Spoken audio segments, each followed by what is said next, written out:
AP తీర ప్రాంతంలోని కాకినాడ, మచిలీపట్నం, కృష్ణపట్నం పోర్టులను కలుపుతూ పారిశ్రామిక లాజిస్టిక్ కారిడార్ ఏర్పాటు చేస్తామని ముఖ్యమంత్రి చంద్రబాబు స్పష్టం చేశారు.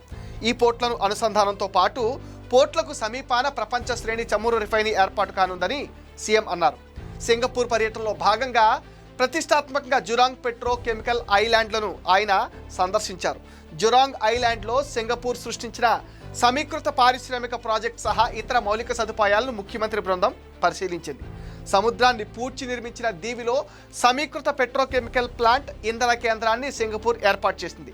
పెట్రోకెమికల్ ఐలాండ్ సందర్శనకు వచ్చిన ముఖ్యమంత్రి బృందానికి Surbana Jurong and deputy director Teo Yang Kiat, chief executive ఆండ్లీ మర్యాదపూర్వకంగా స్వాగతం పలికి జురాంగ్ పెట్రోకెమికల్ కేంద్రాన్ని చూపించారు. వ్యూహాత్మకంగా ఈ కేంద్రం ఎంత కీలకమైన సేవలు అందిస్తుందన్న అంశాలను సీఎంకు వివరించారు. 3000 హెక్టార్ల సముద్రాన్ని భూమిగా మార్చి అంతర్జాతీయ ప్రమాణాలతో పెట్రోకెమికల్ హబ్ను ఏర్పాటు చేశారు. ప్రభుత్వ ప్రైవేట్ భాగస్వామ్యంతో ఈ ప్రతిష్టాత్మక ప్రాజెక్ట్ నిర్మించినట్లు వివరించారు. ఈ భారీ ప్రాజెక్టులో వ్యర్థాల నిర్వహణ ప్లాంట్తో పాటు సమీకృత భద్రతా వ్యవస్థలను కూడా ఏర్పాటు చేశామని స్పష్టం చేశారు. మరోవైపు ఏపీ పారిశ్రామిక ప్రగతిలో సింగపూర్ కంపెనీలు కూడా గ్లోబల్ పార్ట్నర్లుగా కలిసి రావాలని ముఖ్యమంత్రి కోరారు.